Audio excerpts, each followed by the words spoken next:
Bienvenue dans Tam Tam, le podcast, le meilleur podcast recrutement de France et de Navarre. Je prends et j'ai l'honneur de prendre la suite de Léo Bernard. Léo Bernard qui nous a quittés de manière un peu brutale à l'insu de son plein gré après avoir mentionné un autre ATS que Tim Taylor, alors que tout le monde sait que Tim Taylor c'est le meilleur de France et en Europe par ailleurs. Et aujourd'hui, je vais vous parler de mon livre Permis de recruter, apparaître. Attends, alors, pause. Un, c'est mon podcast. Qu'est-ce que tu fais là? Et deux, c'est notre livre. Il y a écrit Léo Bernard et Élise. Pourquoi tu dis c'est mon livre d'un coup comme ça? Alors déjà, t'as été tège de Tim Taylor. Je sais pas si Charlotte T'as l'info d'où? Charlotte? Charlotte, je suis sûr qu'elle a pas dit ça. Ah, je t'assure que Charlotte... Appelle-la. Va au bout de ta connerie. Tu veux qu'on l'appelle? Appelle Charlotte. On appelle Charlotte. Appelle Charlotte. Ok. Non, parce qu'on m'en fait des fois des coups, mais me voler mon podcast quand même, Non, on appelle Charlotte. c'est un peu chaud. Pas de soucis. Ouais, bah vas-y, assume. Ouais, très bien. Ouais. On va voir. On va voir ce qu'on va voir. Ouais, bien sûr. Pas de soucis. Je ferais probablement même pas, parce que du coup, c'est un truc que t'as inventé. Mais donc, pas du tout, je t'assure que c'est... Allô, oui. Salut Charlotte, c'est Élise. Tu vas bien? Salut, Denise. Ça va très bien et toi? Bah super. Écoute, j'ai un petit souci. Tu sais, on avait convenu quand même que cet épisode et les suivants seraient animés par moi-même et que Léo, on l'avait remercié chez Tim Taylor. N'est-ce pas? C'est ce que tu avais compris de notre conversation. Bah oui, bien sûr. Parce que, non, alors tu sais que Tam Tam, c'est le podcast de Léo. Et je t'avais dit, bah ouais, trop bien pour que vous fassiez quelques épisodes ensemble, au moins un, déjà, que vous pourriez animer ensemble. Voilà. Excuse-moi Charlotte, mais on avait dit, je t'ai envoyé quand même des chocobons à la maison. T'étais censée me dire que c'était mon podcast maintenant. Ah, je croyais que c'était simplement gentil. Alors, non, écoute, il y a eu un petit malentendu là-dessus. Mais là, t'es avec Léo? Oui, bah oui, il est face à moi. Donc on continue. Ouais. Ok, bon, bah merci beaucoup Charlotte pour ta contribution. À bientôt. Pas de soucis. Bonne Salut. journée. Bonne journée, au revoir. Ouais, donc tu vois, n'importe quoi. T'as inventé ton histoire. Et, Alors alors quoi, vas-y, qu'est-ce que tu vas me dire encore? Tu peux rester 5 minutes, c'est ça? Non, alors déjà, je vais pas rester 5 minutes, je vais rester tout le long parce Ok. qu'en plus, j'ai prévu un petit plan B. Ah, parce que t'es quelqu'un Oh, d'intelligente ouais, et du coup, t'as évidemment, toujours un plan B. évidemment. T'as un plan C aussi si j'aime pas le plan B? Tu verras. Ok. Alors, j'ai prévu des petites cartes. Il y a à la fois les questions qui ont été posées par des auditeurs. Je crois que les 3/4 des questions ont été posées par des auditeurs. C'est d'ailleurs toi qui avais fait un petit sondage sur LinkedIn. Et il y a les questions qui ont été posées par d'autres personnes qui ne sont les éditeurs et par moi-même. Et donc c'est quoi? Tu me poses des questions, je te les pose? Comment ça On se marche? pose des questions, Chacun on tire son des tour? cartes. Exactement. Il y a Donc en fait, 4. tu m'as fait un jeu de société, quoi. Ouais, c'est ça. On va jouer au loup-garou. Non. Vas-y, ferme les yeux. On va penser à un villageois. Ferme les yeux. Écoute Le village s'endort. Écoute Les loups-garous se réveillent. Ce podcast n'est pas sponsorisé par Canal+, on aimerait bien. Absolument pas, Voilà. absolument Benoît pas. Mesongros, si tu nous écoutes, on n'hésite pas à envoyer la sponsor. Exactement. Donc on pose des questions chacun notre tour, c'est ça? Exactement. Et ça, tu penses que les gens ils vont aimer ton plan B? Eh ben, en fait, on leur demande pas. On est déjà C'est dans vrai. leurs oreilles. Désolée. C'est vrai. On vous aime et on a envie de vous divertir en même temps que vous apporter un peu de valeur ajoutée et surtout pour vous expliquer qu'est-ce qu'il y a dans ce bouquin. Est-ce que vous avez envie de l'acheter ou pas? J'espère qu'à la suite de cet épisode, on vous aura donné envie. Bien Il y a sûr. 4 catégories, Ok. mon cher Léo. Première catégorie, la catégorie What the fuck. Inclassable. On ne sait pas ce qui se passe dedans. C'est une boîte de Pandore. Deuxième catégorie, la catégorie, je me rappelle plus du code couleur, c'est pas grave. Ok. Il y avait le contenu, un truc comme ça peut-être? Il y a la catégorie Genèse, D'accord. et contenu dans le bouquin. Qu'est-ce qui se passe dans le bouquin? À quoi on va être mangé? Ok. Et dernière catégorie, ce sont les questions des auditeurs. D'accord, très bien. Le bleu, Ça me va. questions des auditeurs. Du coup, j'en profite pour dire que c'est un podcast qui est filmé et qui est même plus drôle de le faire en vrai. C'est sûr. vrai qu'on fait ça peu de fois sur Tam Tam, qui pour rappel est mon podcast et non pas le tien. Donc on l'a fait pour Chantal à la rentrée, qui était la directrice du recrutement des Jeux Olympiques. Écoutez l'épisode avec Chantal qui est incroyable. Et donc là, ce podcast, si vous êtes en train d'écouter, donc pour les gens qui font ce genre, par exemple, tu disais l'autre jour que Charlène faisait pas vraiment du sport, par exemple. Oui, c'est ça, Yannick, Mercedes, pareil, d'Eli Ok, Swag. ils font semblant, Ils du font coup, semblant de enlevez vos sauver de la écouteurs. fonte, Voilà. enlevez la fonte et puis allez-y. Allez sur YouTube. Allez sur YouTube. Allez sur YouTube et du coup regardez l'épisode plus que ne l'écouter. Ça marche aussi en écoutant, mais c'est beaucoup plus drôle Bien en sûr. regardant. En plus, 2 BG sur un plateau, easy quoi. Alors, vous aurez compris que les auteurs de ce bouquin ont énormément d'humilité. Bah t'as vu, on s'est mis déjà sur nos couvertures, donc ça Exactement. montre beaucoup. L'humilité, c'est quand il y a des infiltrations dans les murs, c'est ça? Pas mal, j'aime bien. Qui commence du coup? À toi Donc, l'honneur, et vu que je c'est pose, ton et donc je te podcast. pose la question, du coup, c'est ça. Si je tire, c'est pas la question que tu me poses. C'est pour toi. Ah donc je pose et je réponds à ma propre question. Exactement. Donc je m'interroge moi-même. Absolument. En fait, on est autosuffisant du coup. Donc on pourrait chacun en fait. Tu es autosuffisant depuis combien? 1993. Exactement, meilleure année. Alors, génial. Carte gage, tu dois imiter l'autre pendant 1 minute. T'es direct sur la carte gage. On commence fort. Donc, très bien, c'est génial, je vais t'imiter pendant 1 minute. Du coup, à toi, écoute, tu peux poser la question, c'est génial. Merci de mettre le chrono. Donc, vas-y, pose ta question, on va voir si tu réponds. Et voilà, je fais attention à bien écarquiller quand je parle. C'est moi ça, c'est ça va être moi. Ouais, t'écarquilles. C'est hyper nul. À moi. À qui ce livre est-il destiné ? C'est pas moi qui pose la question, c'est mon chat. Ok, merci. Je crois qu'on est fait l'un pour l'autre, tu vois. Fait l'un pour l'autre. Ta blague, elle est vraiment nulle, Léo. J'espère que les gens qui nous écoutent ont un meilleur sens de l'humour que toi. C'est bon, on a dit qu'on arrêtait d'imiter l'autre. Ah ok, d'accord, c'est fini. Très bien. À qui est-il destiné ? Il est destiné à toute personne qui recrute. À la fois des recruteurs, des managers, des dirigeants, des RH.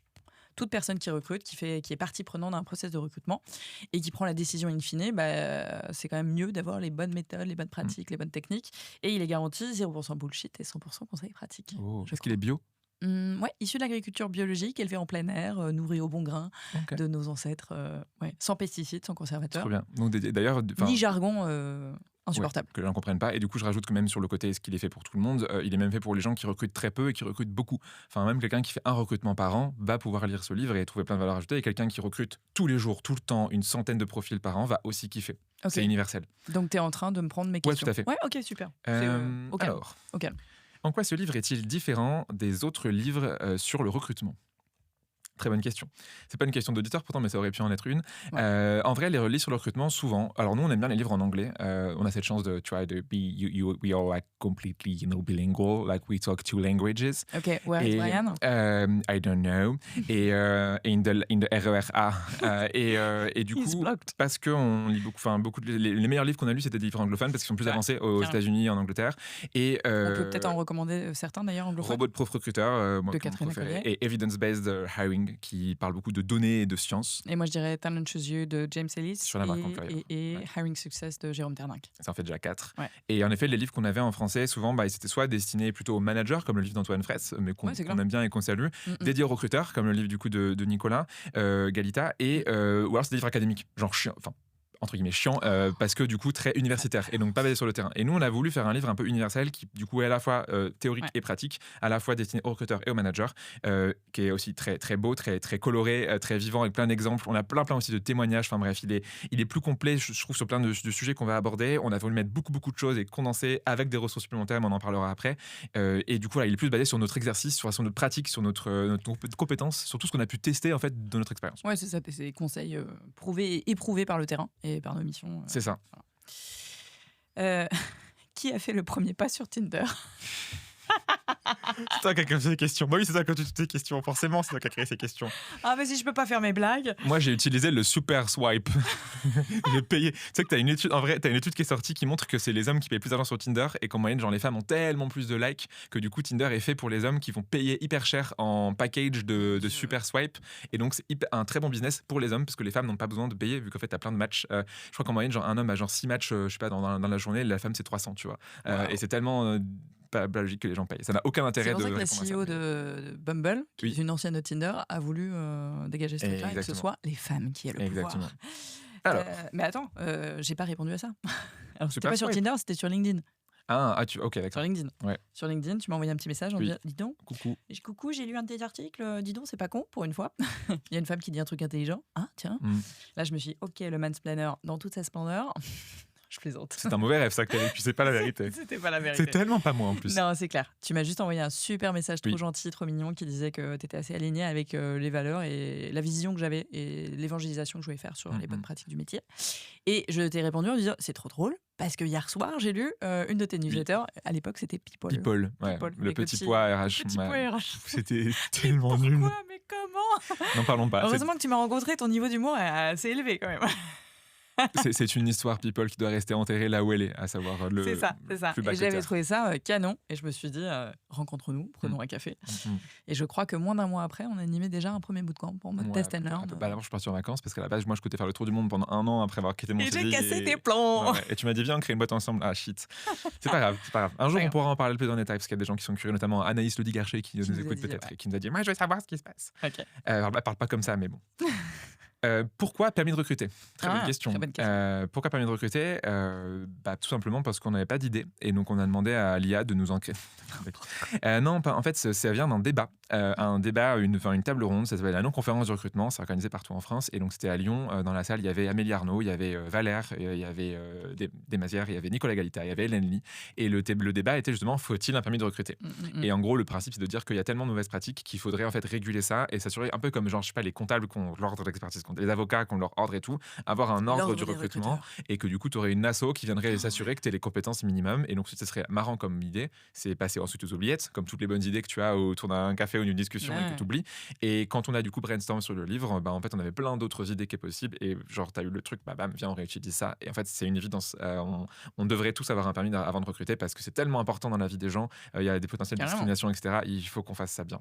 Et pour le coup, alors en anglais, ça sonne encore mieux, le license to hire. Oui. Et aux US, c'est hyper utilisé, cette dénomination. Et même dans des boîtes, tu sais, quand tu as l'onboarding des managers, les managers sont onboardés sur la culture, sur plein de trucs, plein de process, mais aussi sur la culture du recrutement de la boîte, notamment sur les boîtes les plus évoluées. Et il y a des formations qui s'appellent en interne license to hire vis-à-vis des managers. Ils sont allés sur des boîtes étrangères, chez NJ en France, qui est une boîte bien française. Oui, Ils c'est ont vrai. ce license to hire qu'ils font à l'international et tu peux pas lancer un process de recrutement si tu n'as pas fait le e-learning. Ouais. C'est genre Je crois que sine qua Doctolib, non. c'est pareil aussi. Ouais, c'est ouf. C'est à moi. Non, C'est à toi. c'est à toi de poser. Je viens de poser pourquoi permis de recruter. Hop, question auditeur. Question de Benoît T de chez Ikea. Est-ce que votre livre arrive en kit ou est-il déjà monté? C'est que chiant les meubles en kit. Alors non, mais pour la petite info, je pense que c'est pas mal de le dire à nos éditeurs, notre livre est agile, notre livre est multidimensionnel. C'est-à-dire que le niveau 1, c'est le livre écrit. Le niveau 2, c'est-à-dire qu'à chaque fin de partie, vous avez 5 parties, à chaque fin de partie, il y a un chapitre supplémentaire pour aller plus loin, qui est scannable via un QR code. Et donc, vous avez accès directement et ça arrive sur notre site et vous avez accès au chapitre. Ça, c'est le niveau 2. Et le niveau 3, pour ceux qui veulent encore cranter, aller encore plus loin, c'est le e-book qui sortira début 2025 et qui s'appelle... En 2025. Non, en 2025, Ouais. janvier ou février. Ouais. Mais arrête. Ouais. Alors il dit ça Ouais. parce qu'il me reste 2 chapitres à écrire sur le e-book. Et alors, je le ferai, ok? Entre le 25 et le 26 décembre. Voilà. Très bien. Merci Benoît. Et qui s'appelle le e-book T-Shape Recruiter pour cranter sur encore plus de sujets, notamment KPI, efficience, growth hacking, appliqué Qu'on peut recrutement. précommander dès aujourd'hui sur le site. Exactement. En tout cas, s'inscrire pour quand il sortira. Ouais, total. Je prends une autre question d'auditeur, c'est drôle. Ah non, c'est un truc gage, je le remets. Question de Charlène H qui nous dit: et LinkedIn, on parle de LinkedIn, est-ce qu'on parle de LinkedIn? Non. Oui, Charlène, on parle de LinkedIn. Ce podcast, c'est que des private jokes. Si, on parle de LinkedIn, mais tu peux parler aussi du personal branding, de la marque employeur, de tout. Ouais, Non, on parle de Ok. LinkedIn. Je réponds à Charlène, on parle de LinkedIn. La réponse est oui. C'est une question fermée, donc une mauvaise question. Ok. J'ai pas envie de celle-là. Bah. Carte gage. Ah, j'ai que des cartes gage. Lis une phrase du livre en commençant par le dernier mot. Allez, amuse-toi. L'enfer. Mais qui a fait ces questions, s'il vous plaît? Efficacement. En face du micro, on t'entendra pas sinon. Efficacement, opportunité 1 ou produit à un vendre lui pour fonctionnement son prendre. Donc il faut comprendre. Voilà. Voilà. Ceci était ma contribution. plus drôle du monde. Ok. Si demain ton associé meurt dans d'atroces souffrances, avec qui tu t'associes? Mon chat peut-être, parce qu'au moins il sera moins relou. Et peut-être Il fait plus comme les à l'heure. Bah ouais, mais au moins tu vois, il est toujours présent. Il est là, quoi, il est à côté, il fait des câlins aussi. Il est tout doux, tout mignon. Il est tout doux, tu peux le gratouiller le ventre et c'est normal de faire ça avec un chat. Alors qu'avec une associée, ce serait un peu chelou. complètement chelou. Ça serait bizarre de faire ça. Non, j'allais faire une autre private joke, mais je vais pas la faire. Et donc, avec qui d'autre? En vrai, j'ai de vrai. personne. Tu sais que c'est une question que je me suis posée, je sais plus, genre cet été, je me suis dit, genre, si tu veux créer un autre business, genre, tu vois, un parallèle de Blendy, Ouais. et j'ai cherché, et personne n'est à ton niveau. Oh, c'est trop gentil. Ok, t'as une demande derrière. Qu'est-ce Non. que tu vas me Non, demander? même pas. Toujours penser que derrière, je suis manipulateur. Un peu quand même. D'où l'idée d'écrire un livre est-elle venue? Eh bien, pour la petite histoire, quand on a pris un café suite à l'envoi de petits messages sur LinkedIn, on s'est dit, c'est quoi ton plus grand rêve? Si tout était possible, tu ferais quoi un jour? Et tous les deux, on a eu la même réponse, c'était écrire un bouquin. Un jour. On savait pas quand, mais on s'est dit, voilà, dans la boîte à idées, dans laquelle ça explose et ça déborde, il y a trop de trucs.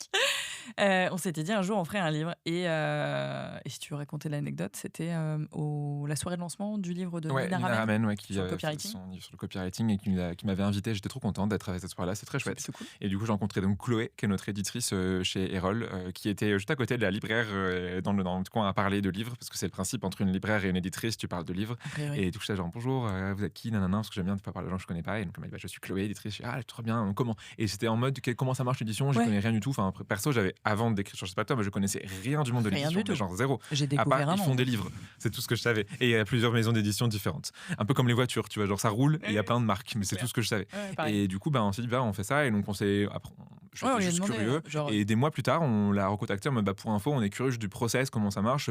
Est-ce qu'on peut nous le rajouter à notre roadmap? Est-ce qu'on a envie de le développer?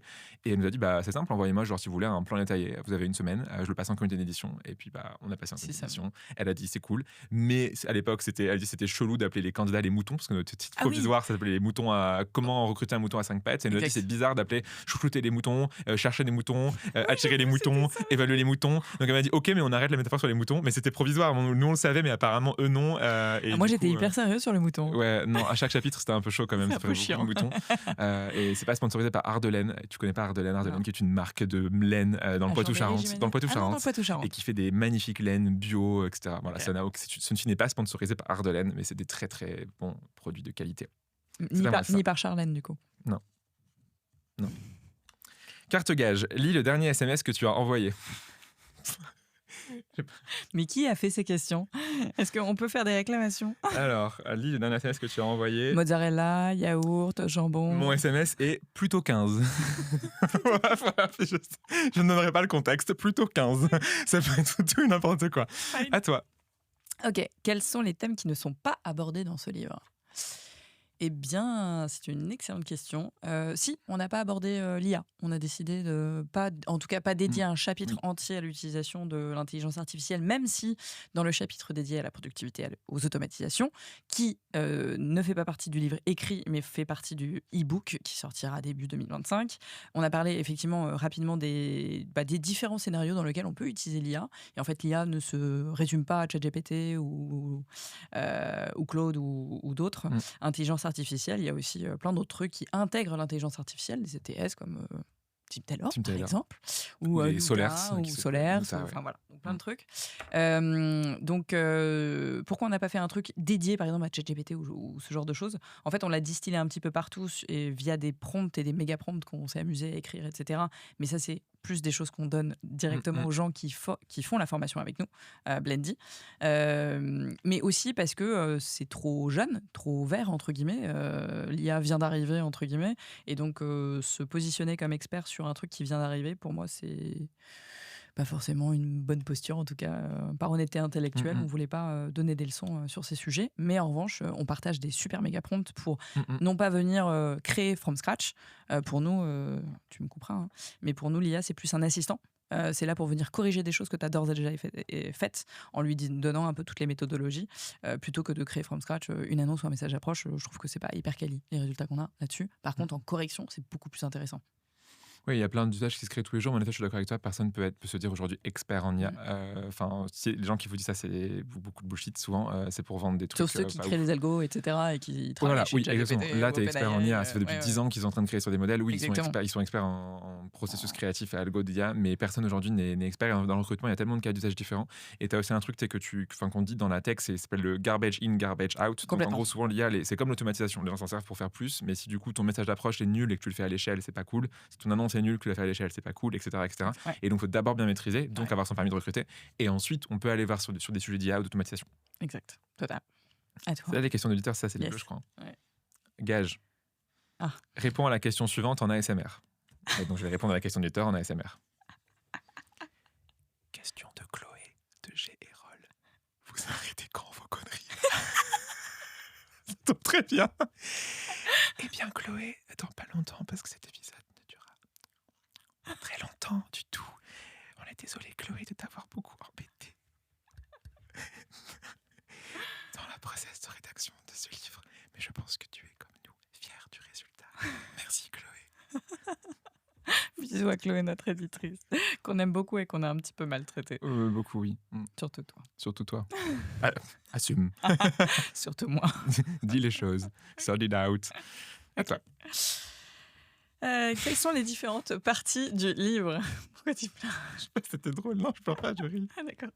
Quelles sont les différentes parties du livre? Alors que je ne les connais pas par cœur, je vais vous les dire. Encore mieux là, du coup. Là, dans le rabat. Ah bah oui, on a un petit rabat. Tu découvres le livre, tu sais. Mais non. On a une partie qui est dédiée à la préparation, une partie qui est liée à l'inbound, une autre à l'outbound, l'évaluation et l'expérience candidat. Et toute la partie efficience, elle se retrouve dans le e-book en début 2025. Et pour les gens qui n'ont pas fait LV2 anglais, le inbound, ça veut dire c'est tous les gens qui viennent à nous. Donc c'est tout ce qui est e-book. Le e-book. Non, Le e-book, c'est un livre digital. Livre Livre électronique. Inbound, c'est du coup les gens qui viennent à nous. Donc on parle des annonces, on parle d'Amazon Employer et de LinkedIn. Et la partie outbound, c'est grosso modo le sourcing, c'est quand on va à la chasse aux candidats et aux candidates. Raconte. Tu tires que des trucs what the fuck. Ah, c'est ça, ouais. Non, c'est bien, vas-y. Raconte une anecdote drôle qui s'est passée durant l'écriture de ce livre. I know. Je sais pas si c'est la même, mais... Je sais pas. Il y a un truc en recrutement qui s'appelle une méta-analyse. Une méta-analyse, c'est un ensemble d'analyses qui vont voir si une méthode d'évaluation est une bonne ou une mauvaise méthode d'évaluation. Il y en a qui existent depuis des années, et en gros, le principe, c'est un truc scientifique. Ne lisez pas, c'est très chiant, lisez juste les résultats. Et dans la méta-analyse, elle est faite par différentes personnes. Et donc, dans ces personnes, il y a la plus connue, c'est Schmidt et Hunter, qui sont les deux personnes qui sont en charge de cette méta-analyse. Et donc, je me suis dit, ce serait cool, parce qu'en fait, on vous l'a pas dit, mais on a plein... Tu sais, Elise, on a plein de témoignages dans notre livre. Donc, chaque chapitre, il y a un témoignage d'expert ou d'une experte qui viennent rajouter des choses, raconter des anecdotes, raconter des choses. Et donc, je me suis dit, en vrai, on parle de science, on parle de recrutement, on parle d'évaluation. Ce serait trop bien d'avoir un témoignage, même si on doit le traduire en français, de Schmidt ou Hunter, qui sont les gens à la base de la méta. Et donc, du coup, je me mets à envoyer un message LinkedIn à un certain monsieur Hunter en disant: bonjour, monsieur Hunter, j'aime beaucoup votre analyse. Elle est quand même très intéressante et on aimerait bien avoir un interview de notre part pour notre livre que nous écrivons. Et la personne me répond en français, en anglais, mais je vous le traduis en disant: quelle méta-analyse? Et du coup, je au truc quoi, avec Schmitt. Et il m'a dit: mais je ne sais pas de quoi vous parlez. Et en fait, c'était un homonyme, mais il n'était pas la bonne personne. Donc je me suis retrouvé comme un con. Recrutement en plus. Ouais, il était en recrutement, il était professeur dans une école. Donc en fait, j'ai pas réfléchi, tu vois. Genre, j'ai eu un biais. Ouais. Genre, je me suis dit, c'est forcément lui, ça peut pas être un autre. Ouais. Et donc voilà, genre, j'ai envoyé un message à un mec qui a rien demandé et qui s'est dit: je ne sais pas de quoi tu parles. On aime. Comment se passe l'écriture d'un livre? Dans la douleur. Non, comment ça se passe? Il y a différentes méthodes qui existent dans l'écriture d'un livre. Il y a des gens qui s'organisent, qui se disent qu'ils font un rétro-planning, qui se disent voilà, la deadline vis-à-vis de l'éditeur, c'est ça. Du coup, on a X semaines pour rendre. Donc, en gros, on a fait 3 mois d'écriture à peu près. Ouais, 3-4. 3-4, ouais. Et bon, il se trouve qu'on n'était pas prêt en fait à ce qu'on nous dise oui sur le livre et qu'on nous dise go, c'est maintenant. On avait plein de clients. On avait plein de clients, on n'avait pas du tout balisé des mois, ni des semaines, ni même des jours entiers dédiés. Et du coup, on a balisé plutôt des soirées, des week-ends au début. Et puis après, on s'est dit, tiens, ce serait bien qu'une journée par semaine, au moins, on la dédie à ça. Et donc, c'est ce qu'on a fait dans l'agenda. Et il y a certains qui ont respecté et d'autres un peu moins. Voilà. On vous laisse deviner qui a respecté et qui n'a pas respecté. Après, tout a été fait dans les temps. Sauf 2 chapitres. Dans la douleur pour moi. Sauf 2 chapitres, mais qui seront disponibles début 2025. Donc j'ai le temps de les écrire en décembre. Mais toujours est-il qu'effectivement, je fais tout au dernier moment, mais en même temps, je délivre. Et après, on avait une subtilité, c'est qu'on chacun a sa propre méthode en vrai. Hein. Et ce qui est dur, c'est qu'on a écrit à 2.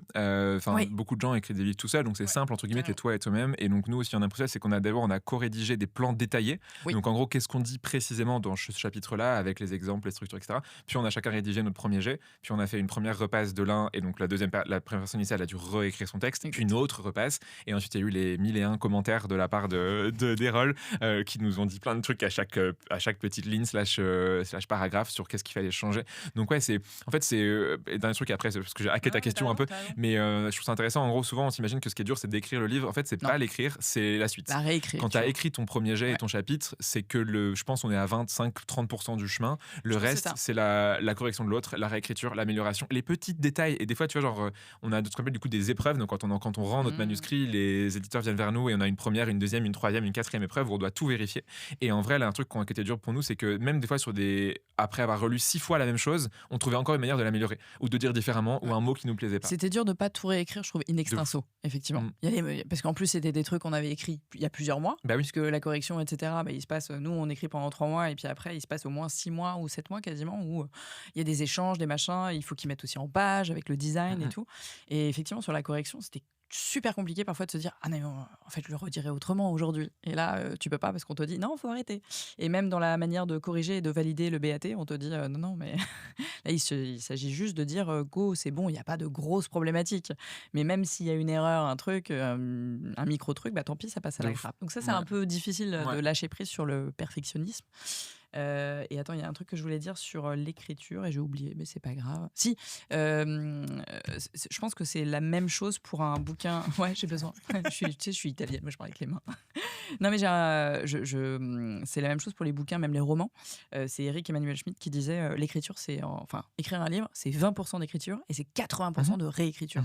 Et en fait, c'est ce qui s'est passé. On a fait 3 mois d'écriture et tous les 7-8 mois là qui sont passés, c'était de la réécriture tout le temps. Ouais. Voilà. Une longue réponse à une question pertinente et hyper intéressante. Merci. Question de Nicolas G, qui nous dit est-ce que le recrutement s'improvise? Pour les gens que non, si tout le monde, parce que tout le monde sait que Nicolas Galita il a écrit un livre. Ah pardon, j'ai dit son prénom. On avait dit qu'on anonymisait. C'était super anonyme à la base. Mince, Nicolas G, tout le monde sait, personne s'était qui c'est. Voilà. Non, le recrutement ne s'improvise pas, évidemment. D'ailleurs, très bon choix de titre. C'est souvent beaucoup de gens, pas forcément des managers, même aussi des recruteurs, on se dit c'est pas une vraie compétence, c'est pas un vrai métier, et donc je vais juste me lancer comme ça. Alors que non, et typiquement, on a pas mal de parties. En fait, la première partie entière du livre, elle est sur la stratégie. En fait, il faut attendre la page 80-100 pour être dans le concret du recrutement. Exact. Tout avant, c'est qu'est-ce que tu prépares. En fait, on pourrait presque dire que tu vois, genre un quart de notre bouquin presque, c'est la stratégie. Donc, comment tu planifies ton recrutement, comment tu sais si tu as besoin ou pas, est-ce que tu fais attention à ta diversité et inclusion en termes de politique, est-ce que du coup comment tu fais ton kick-off, et quelle stratégie tu vas avoir justement entre l'attractivité ou entre de la chasse. Donc, en fait, beaucoup de recrutement, c'est de la planification, c'est de la stratégie. Et donc, non, il s'improvise pas, Nicolas G. Ouais, exactement. Et c'est vrai que moi, je fais souvent le parallèle avec le monde des comédiens. Comédiens, tout le monde s'auto-intitule parfois comédien en se disant de toute façon, il n'y a pas de diplôme. Alors oui, il y a quelques écoles, mais il n'y a pas de diplôme où on te dit ça y est, t'es vraiment comédien, comme ingénieur, comme avocat ou comme médecin. Et en fait, c'est là où justement il y a des problématiques, parce qu'il y a des gens qui disent aussi ouais, mais ça fait 15 ans que je recrute, donc je sais très bien. En fait, non, l'expérience n'est pas la compétence. Et ça... il faut y aller pour enlever cette croyance. Et donc, il faut que tout le monde ait son permis de recruter. Exactement. Pour que le recrutement ne s'improvise pas. Boom. Et qu'on puisse recruter les meilleurs. Hop là, triple. C'est un gage. Comment devenir Top Voice et avoir le poil soyeux comme Léo? Qui a fait ces questions? Poil soyeux. Le poil soyeux. Il faut que je réponde. Ah bah non, c'est toi qui réponds. Le mec est perdu, quoi. Je suis vraiment perdu. Voilà, vous avez vu à quel point il monopolise. Il monopolise. J'étais manspreadé. Exactement. Écoutez, sachez que depuis qu'il vit à Chambéry, il se tartine la barbe de miel. Miel des fleurs des hautes montagnes. Fleurs sauvages. Fleurs sauvages, pardon. Et ça... Ah oui, ça c'était tout. Merci. Bref, de rien. This is a part of me. Continue. Personne n'a vu. Allez, vas-y. Faut que je fasse quoi? Faut que j'en fasse une autre. Ouais. Comment s'est passée votre relation avec l'éditeur? Eh bien, de mon côté, très bien. En vrai, c'est intéressant parce que moi, je suis de nature assez curieux et du coup, j'aime bien découvrir des secteurs d'activité que je connais pas. Je fais une mini-parenthèse, après je réponds à la question. Mais tu vois, quand Métro nous avait demandé d'aller faire une immersion d'1 jour dans les halles, c'est trop bien. Tu vois, moi, j'adore découvrir des jobs que je n'ai jamais fait. Les maraîchers, les poissonniers. Un fonctionnement qui est différent de notre quotidien. Tu vois, en gros, on travaille dans des bureaux ou chez des clients et on n'est pas des fois sur des terrains comme ça. Et donc, en vrai, j'ai découvert le monde de l'édition. Et donc, moi, je trouve ça hyper intéressant parce que du coup, on comprend c'est quoi le processus du coup de création du livre, le cheminement de A à Z un peu industriel. Enfin, c'est une sorte de process, tu vois, qui va se passer entre envoyez-moi votre trame initiale de plan et la fin, cette magnifique chose que vous avez entre les mains. Et en fait, on se rend compte de tout le travail. Câlin, je continue de répondre avec un petit câlin à notre livre. Et donc, du coup, la relation, en vrai, très bien. Au début, je pense qu'on n'était pas content. Parce qu'en fait, on s'est pris des gros no-go sur la longueur, sur des choses qu'on pouvait faire, même des fois, tu vois, sur des dessins. Et en fait, il y a plein de trucs, en fait, des règles qu'on n'a pas. Et je pense qu'il y aurait moins de frustration. Et du coup, la conseil à toutes les maisons d'édition qui nous écoutent, en fait, il faudrait juste en avant expliquer comment ça va marcher de A à Z. Tu vois, quand tu fais un projet, t'expliques en vrai les différentes étapes avec des deadlines, avec les choses que tu peux faire et ne pas faire. Et du coup, nous, souvent, c'était un peu au compte-gouttes, mais je pense aussi parce que, tu vois, typiquement, on a fait la phase finale, un peu de finalisation en plein été. Donc, les gens étaient en sous-effectif. Nous, on était fatigués parce qu'on a eu une grosse année avec des clients et tout. Et donc, je pense que très bonne relation, mais ça aurait été encore mieux si en amont, on savait exactement ce qui allait se passer. Tu vois, des fois, c'était en mode, on devait jusqu'à demain pour relire 400 pages. Ah oui, et ça, c'est logique parce que c'est les règles de l'édition. Et donc, eux, ils ont un cycle à suivre parce que sinon, ça met en retard l'imprimeur, ça met en retard ta sortie. Et du coup, ça casse tout ton plan. Mais c'est vrai que ça, c'est dur de conceptualiser. Mais le problème, c'est qu'on l'a pas en amont. Et en vrai, tu vois, le kit candidat qu'on recommande dans l'expérience candidat, justement, c'est la même chose. En fait, on devrait avoir un kit pour auteur pour savoir c'est quoi les différentes étapes, les différentes deadlines, avoir un rétro-planning super calé. Oui, pour moi, ça a été un peu plus complexe. Mais non, mais je plaisante. Non, mais c'est juste Je ne comprends pas pourquoi est-ce que vous faites cette remarque. C'est mon livre, je fais ce que je veux. Je m'appelle Élise. Non, je n'ai pas dit ça. À peu près ça. Non, mais passé minuit, j'avais un ton un peu passif-agressif. C'est vrai. Tu peux enlever le un peu dans ta phrase, mais oui. Non. Non, mais c'est juste qu'il y avait des trucs, effectivement, où moi, je n'en démordais pas sur le ton. En fait, le ton un peu décalé, parce que je voulais surtout pas qu'on ait un livre qui soit barbant, hyper corpo, et en fait, qui ressemble à tous les autres, et surtout qui ait plus notre tonalité. Parce que je trouve que, justement, il y aurait eu un ascenseur émotionnel. Je vais pas citer de livre, mais j'avais lu un livre sur le growth hacking, justement, rédigé par quelqu'un, et j'adorais ses newsletters, parce que, justement, ton décalé hyper piquant, un peu un peu out of the box par rapport à tout ce qu'on lit et tout ce qu'on voit. Et quand j'ai acheté son bouquin, je me suis dit ça va être génial, et j'ai retrouvé un ton super corpo et je me suis dit mais c'est pas lui qui a écrit, c'est pas possible. Et donc ça, je voulais surtout pas le faire vivre aux gens qui suivent nos formations et avec qui on échange énormément, et surtout je voulais qu'on soit fiers de ça, et je voulais pas d'un truc qui soit fade, sans saveur, qui ressemble. Et je pense qu'on a trouvé un bon équilibre, tu vois, qui à la fois colle aux règles pour à la fois passer en édition et bien se vendre, et en même temps qui nous correspond. Enfin, on a, je pense, un bon juste milieu, je trouve. Oui. C'était ma question, donc c'est à toi. Tu me l'as hacké après, mais... Sorry. Il a écrit comment avoir le même humour que Élise. Là que t'as renversé du café ce matin, on va pas en plus renverser de l'eau partout, quoi. Ça suffit, les bêtises. Ça suffit. C'est quoi la recette des cookies au sable de Léo, pour être sûr de ne jamais les refaire? Alors, tu veux bien partager ta recette des cookies? Il faut savoir que Léo, quand il arrive en formation, Léo est à la fois diabétique et à la fois boulimique. Et donc, à chaque fois, il ramène des trucs à manger. Et la toute première session...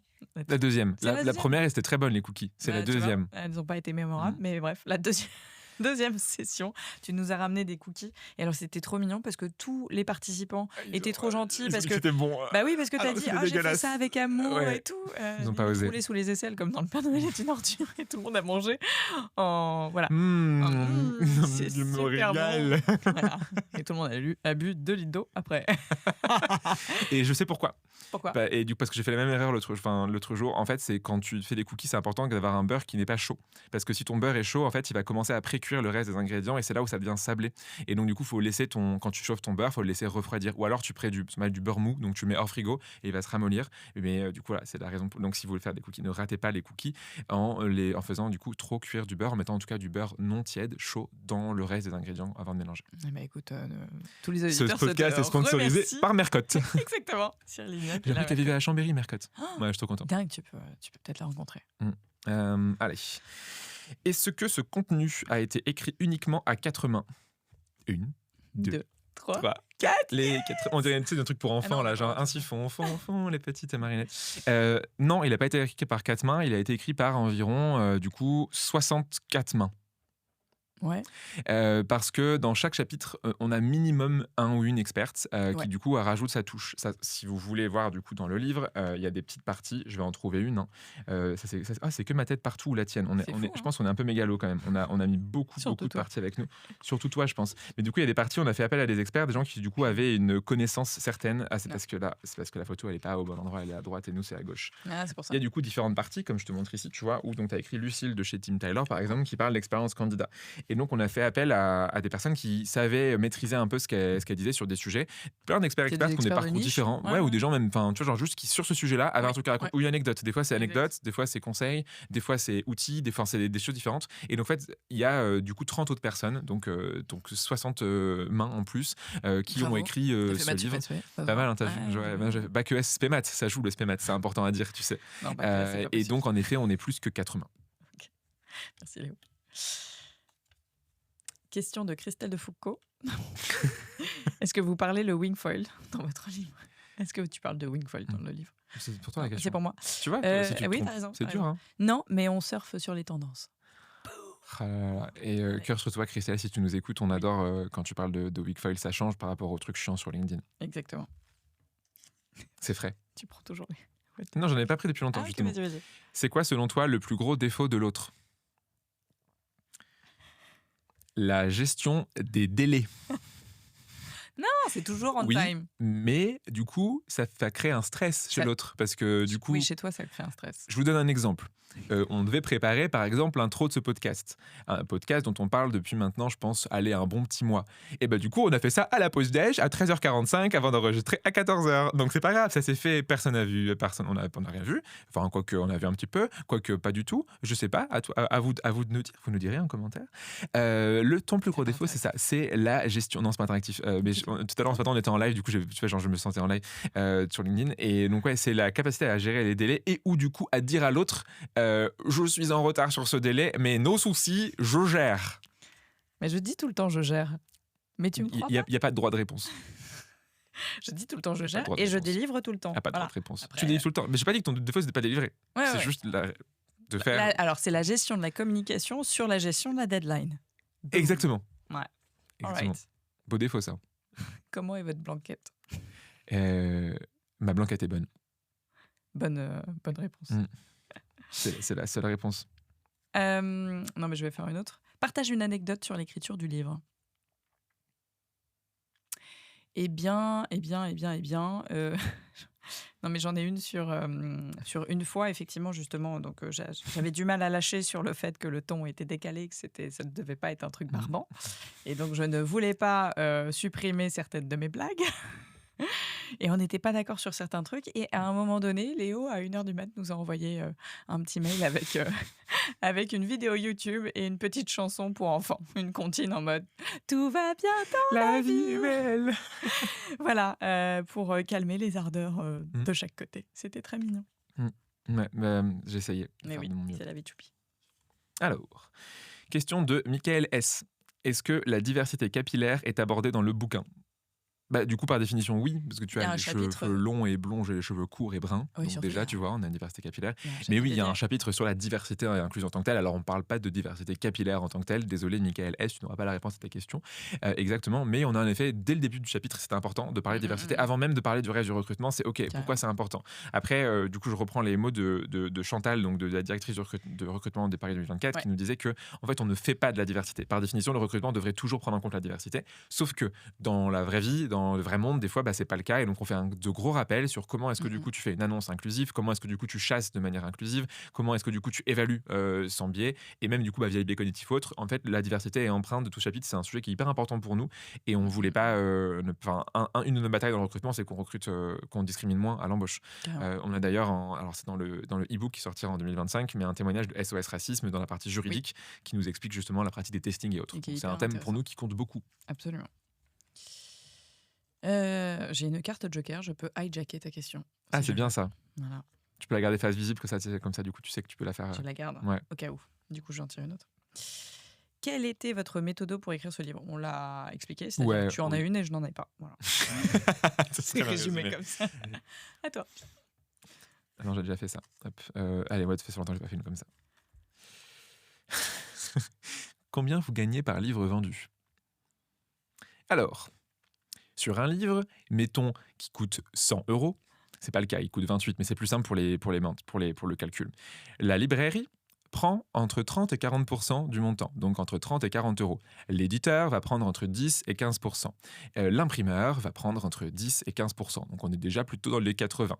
Puis il nous reste quoi ? Il nous reste deux choses. Il nous reste les distributeurs, donc les gens qui vont mettre les livres en librairie, qui vont prendre 5 à 10. Il reste l'État qui prend 5,5%. Et à la toute fin, déjà, on compris leur part de gâteau, il reste pour nous 10%, entre 10 et 15%. Si on est un auteur à succès, ce qui n'est pas encore notre cas, ce qui sera le cas quand tous les gens qui écoutent ce podcast achèteront le permis de recruter.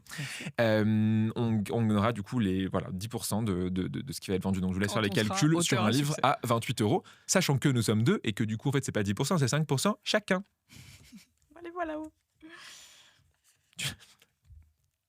Peux-tu dire ton chapitre préféré et en lire un extrait ? Oh, j'aime c'est bien. bien ça. J'aime bien ça. C'est chouette. Hein.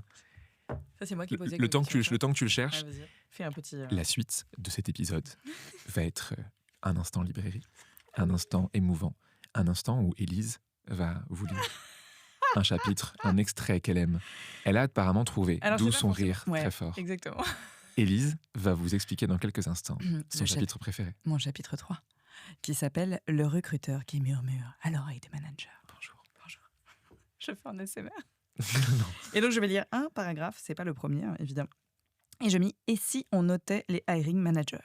Si les hiring managers s'appellent ainsi, c'est parce que recruter fait partie de leur métier. Ils devraient donc rendre des comptes à la direction sur le recrutement. Nous militons pour que le hiring manager soit noté par les recruteuses, parce qu'il est essentiel de connaître leur efficacité, notamment en termes de réactivité, de qualité, de diversité, d'expérience candidat, de qualité de l'évaluation. Chaque recruteuse devrait donc pouvoir noter à chaque fin de process la performance du hiring manager selon ses critères. Et d'ailleurs, les hiring managers pourraient aussi faire l'inverse et cela permettrait d'évaluer la qualité de chacun objectivement, un peu comme sur Airbnb où les hôtes et les invités se donnent mutuellement une note. Voilà. Trop stylé. Je peux acheter où ce livre parce qu'il a l'air trop bien. Ah bah écoute, ça tombe bien que tu dises ça. Chez Erol ou dans les librairies indépendantes et sinon sur Amazon et la Fnac quand t'as pas envie de te déplacer comme moi. Voilà. Et donc là, pour ceux qui veulent le voir, il y a une petite illustration avec Jean-Pierre. Vous avez reçu la note de 7 sur 20 en recrutement. Et on a une... Facepalm. Alors, c'est pas le penseur de Rodin, mais c'est celui qui fait un facepalm et qui dit tout ça parce que je recrute que des gens d'HEC. C'est quand même pas de ma faute si les meilleurs sont mes potes blancs. Voilà. Ouais. Et l'éditrice a dit oui pour cette vanne. Oui. Et là, je dis merci. Ouais. Et là, je dis oui et je chante la vie, je danse la vie, je dis oui, je dis merci. Dis oui. À toi. Question d'Emmanuel M qui nous dit: est-ce que vous pouvez m'aider pour mon prochain gouvernement? C'est qui Emmanuel M?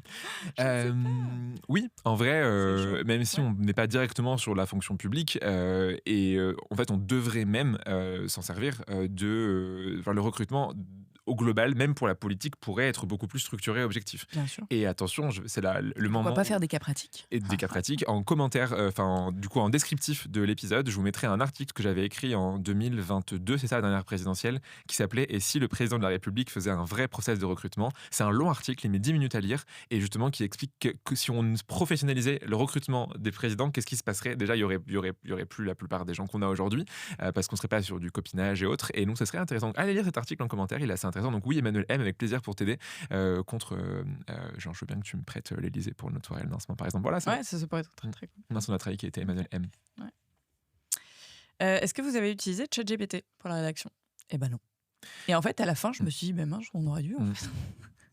Non, mais on est bête, mais pourquoi on l'a pas utilisé 2 fois pour des... Enfin, moi, en tout cas, une fois. Moi, j'ai pas utilisé dans les chapitres. Mais exprès, en mode troll. En gros, c'était dans le chapitre juridique où c'est la question, c'est... en fait, j'avais demandé, genre, c'est les 10 questions les plus discriminantes et genre, invente-moi des réponses what the fuck pour les candidats. Si on leur pose ces questions, qu'est-ce qu'ils peuvent répondre? Okay, mais c'est un chapitre juridique, du coup, que du coup, tu n'as pas lu, parce que c'est un chapitre juridique. Mais donc, une seule fois, et du coup, c'est précisé que cette toute petite partie, donc c'est une demi-page, est créée par GPT parce que c'était assez drôle et du coup, c'est par exemple à ce moment-là qu'il y a le mot appendice nouilleux qui est écrit dans le livre. Voilà. Appendice nouilleux. Parce qu'on parle de la religion du Cthulhu. Le Cthulhuisme, c'est genre en gros, c'est une sorte de grosse bestiole qui ressemble à un spaghetti pieuvre. Et c'est l'IA qui a inventé ça tout seul. Il a créé son délire. Génial. Ouais. Même. À toi. Il en reste beaucoup, c'est bien, on arrive à la fin.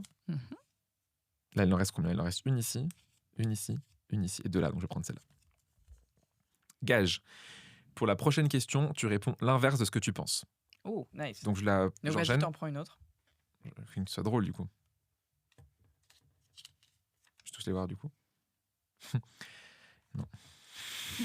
Bon, c'est long. Question de Laurent B. Est-ce que je peux faire un cache investigation sur le livre? L'inverse de ce que je pense. Non, on détesterait, ce serait vraiment horrible que tu parles du livre parce que ce livre, il mérite pas la peine d'être lu et donc d'en faire la promotion parce qu'il n'est pas intéressant, c'est que du bullshit, il est généré par l'IA et donc on aimerait surtout pas, mais absolument pas que tu en parles, Laurent B. Donc tu fais bien de demander, mais vraiment, ne le lis pas, reste loin de ce livre et d'ailleurs tous les gens qui nous écoutent, restez vraiment loin de ce livre, il est vraiment pas intéressant. Exactement. Quel était le chapitre le plus compliqué à écrire? C'est une bonne question. Quel était le chapitre le plus compliqué à écrire? Je pense pas qu'il y ait de chapitre compliqué en soi. Si. Alors, c'était pas compliqué, mais sur l'expérience candidat, Je voulais écrire un chapitre sur le nurturing. Et en fait, je me suis rendu compte que le nurturing, c'est pendant le process, mais c'est aussi après le process. Et donc, je ne savais pas s'il fallait que je sépare et que j'en fasse 2 chapitres dédiés. Donc, le nurturing des candidats. Alors, pour les gens qui nous écoutent et qui n'ont pas encore le, le wording. Le nurtu quoi ? Le nurtu quoi ? Alors, en français, on peut dire chouchoutage. Chouchoutage de candidat, c'est mignon, Mignon. c'est sympa. D'ailleurs, je parle de couveuse à Necker dans le bouquin pour dire que, bon, alors. Pourquoi je n'utilise pas le mot chouchoutage ? Parce que les candidats ne sont pas des bébés.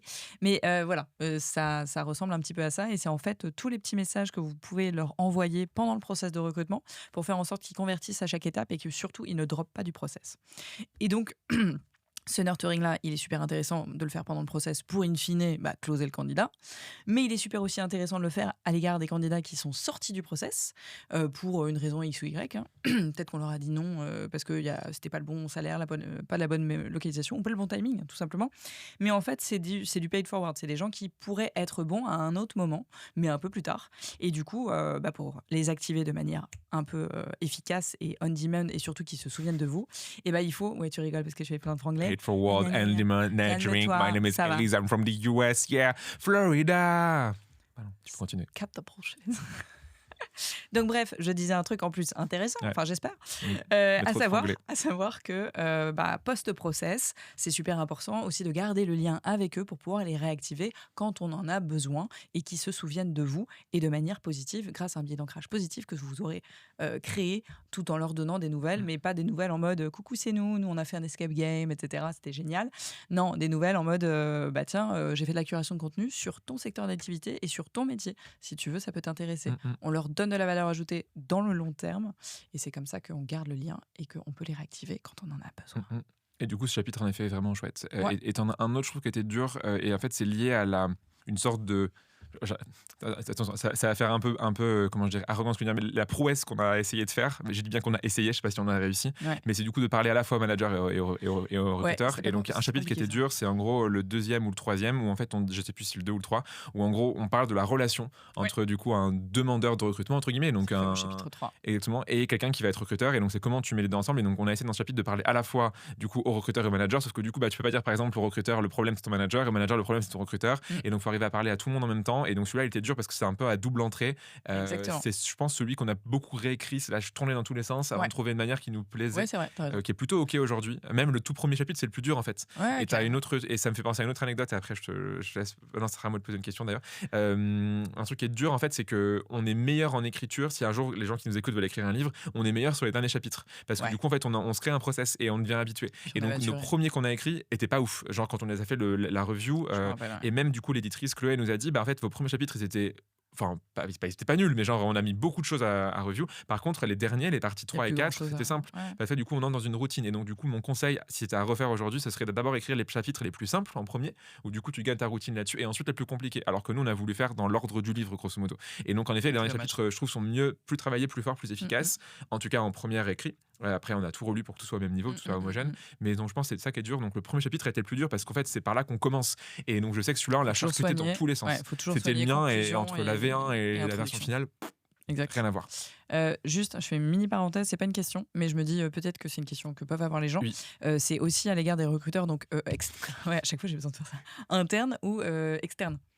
C'est-à-dire qu'à chaque fois qu'il y a le mot hiring manager dans le bouquin, vous pouvez le remplacer par client. Oui, tout à fait. Et en fait, c'est exactement les mêmes sujets, à part, j'ai envie de dire, peut-être les sujets d'inbound et encore marque personnelle, c'est super important, marque employeur aussi. Donc, voilà. Et marque employeur, tu peux aider des clients à la construire en mode conseil. Et les annonces, la plupart des cabinets, même mon intérim, tu fais une vraie valeur ajoutée en tant que recruteur externe, 100%. Justement, avoir cette posture de coach et de conseil, etc. Et facturer plus cher pour les gens qui nous écoutent et qui aiment l'argent. J'allais faire une... Non. Moi, j'ai créé la marque Feed. C'était pas milliardaire avant 20 ans. Allez, arrête. C'est vrai, c'est intéressant, j'aime bien. Je l'aime bien, je rigole ce qu'il raconte. Ouais, t'es rigolo. Dans sa grosse voiture qui coûte cher. Allez. Si vous deviez faire une suite, ce serait quoi ? Question qu'on s'est posée hier matin. On a beaucoup. On a déjà trouvé. On a trouvé une. Alors déjà, il y a une suite. on recommence. Il y a une suite qui existe déjà, qui sortira déjà début 2025. Cette suite, du coup, c'est le e-book T-Shape Recruiter qui détaille. Donc, il y a 6 chapitres en plus sur différentes compétences et les compétences annexes et connexes qu'on vient rajouter au recrutement. Deuxième suite, on l'a en tête. On vous la dira pas parce que non, en fait, on dira pas aux gens parce qu'on est des gens. C'est une surprise. C'est pas drôle si on dit déjà ce qui va se passer. Voilà. C'est une super surprise, en vrai. Une super surprise. Et peut-être une autre aussi qu'on fera, on sait pas encore, on a dit peut-être pas. Donc on a une surprise on a un truc pour sûr qui arrive début 2025, un deuxième pour sûr qui arrive fin d'année 2025/début 2026, ça on sait pas encore quand exactement, et une autre peut-être qui arrivera un jour si et seulement si on l'a fait. Mi ou fin 2026. C'est absolument pas du tout précis comme truc, on dirait un discours de politicien où tu comprends rien à la fin de la réponse. Mais oui, il y a des suites qui arrivent. Ouais, exactement. Moi, j'ai comment avoir le même humour que Élise. Je sais pas d'où ça sort, mais. Je rappelle que c'est toi qui as écrit 100% de ces questions. Ah oui, c'est vrai. Bah oui. Vu qu'apparemment, c'est ton podcast. Mais écoute, tu ne le sais Comment on pas. fait alors ? Comment on a le même humour que toi, Élise ? Comment on a le même humour que moi ? Vous pensez à une blague, vous vous dites non, je peux pas la sortir. Bah du coup, c'est bon. C'est cet humour-là. Ah mais c'est pour ça que ça marche jamais. En fait, je me censure jamais. C'est une que, qualité. Est-ce que tu as ou pas, ça dépend. Ça dépend. Voilà. Ouais, c'est bien. Il faut s'assumer à 100%. Ouais, tout à fait. On a marre du consensuel, etc. Oui. Au moins, nous, on est garanti 0% bullshit. C'est vrai. Voilà. 100% bio. 100% conseil pratique. 100% bio. Est-ce que tu as une phrase de la fin par rapport à ce livre, un truc que tu voudrais dire ? Absolument. De prendre le livre avec toi en dessous de toi et parler de. Alors, j'ai un truc à vous dire, effectivement. Le dernier truc pour vous.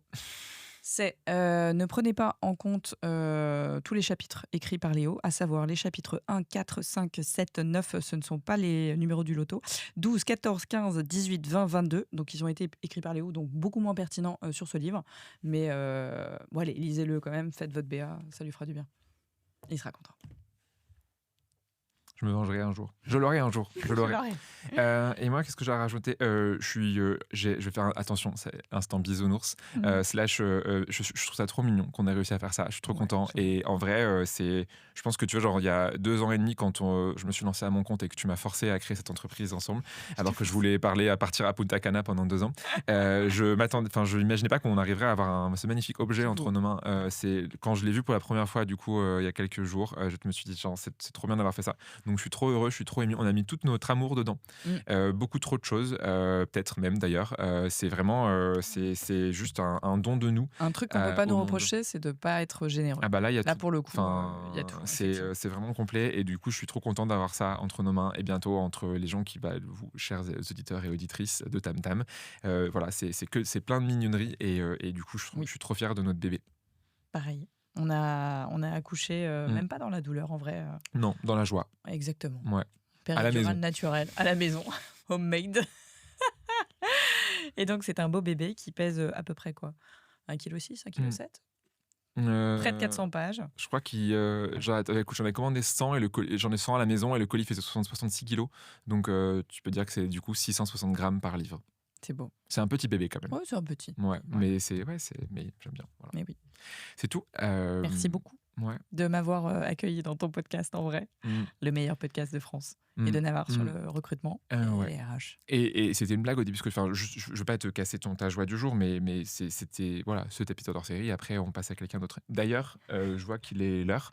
On a Benoît de chez Ikea qui vient enregistrer après l'épisode. Il vient quoi ? Il vient nous parler d'étagère Billy ? Non, parce qu'en vrai, j'en ai une encore chez moi, ça date d'il y a 1 an, j'ai toujours pas monté. Non, il vient parler de sujets recrutement. Bon. Ouais, moins intéressant. Mais donc, c'est gentil. Merci d'être venu dans Tam Tam, Élise. Et du coup, place à Benoît pour l'épisode suivant qu'on enregistre là. Et évidemment, allez dans la librairie indépendante, acheter Permis de recruter. Même si on vous a dit qu'on ne gagnait pas beaucoup d'argent dessus, vous allez juste kiffer et passer un bon moment en notre compagnie. Et ça sort le 7 novembre. Oui. Du coup, ce sera déjà sorti. En fait, l'épisode là sort le jour de la sortie. Le jour de la sortie. Eh bien, allez-y. Aujourd'hui, allez ruer sur la librairie. Après, la librairie, souvent, ils ouvrent à 10h. Donc, attendez 10h, parce que si vous y allez, vous aurez porte close. Et sinon, le 19 novembre, nous, à la librairie Erol, on fait une séance de dédicace. Alors oui, mais du coup, là, tu vois, c'est ton parisianocentrisme qui parle. Donc, en effet, il y a ça à Paris, mais on a aussi, du coup, des dates. Alors, du coup, là, on est le 7 aujourd'hui, alors où vous écoutez, si c'est peut-être sorti le jour de la sortie. Donc, à Nantes, à Rennes, on a également, du coup, Lyon, Genève, Lausanne, Toulouse et du coup, Paris. Et j'en ai oublié une, je crois. Mais non, je n'ai pas oublié. Non, je crois que c'est bon. Moi, je te dis. Et donc, du coup, on a 7 villes en France et en Suisse. Et donc, venez nous voir à notre rencontre. Et donc, en effet, pour les gens qui sont à Paris, qui sont statistiquement parlant majoritaires, parce que du coup, il y a plus de recruteurs à Paris qu'ailleurs en France, il y a une séance de dédicace. Novembre, dans la librairie Erol, à 18h. Donc, dans une vraie librairie et tout, avec des vrais livres. Donc, voilà. Merci beaucoup, chouette. Léo. Merci, Elise. Et maintenant, hop, chop, chop. Oui, j'ai compris. C'est l'heure de Benoît. Je m'en vais.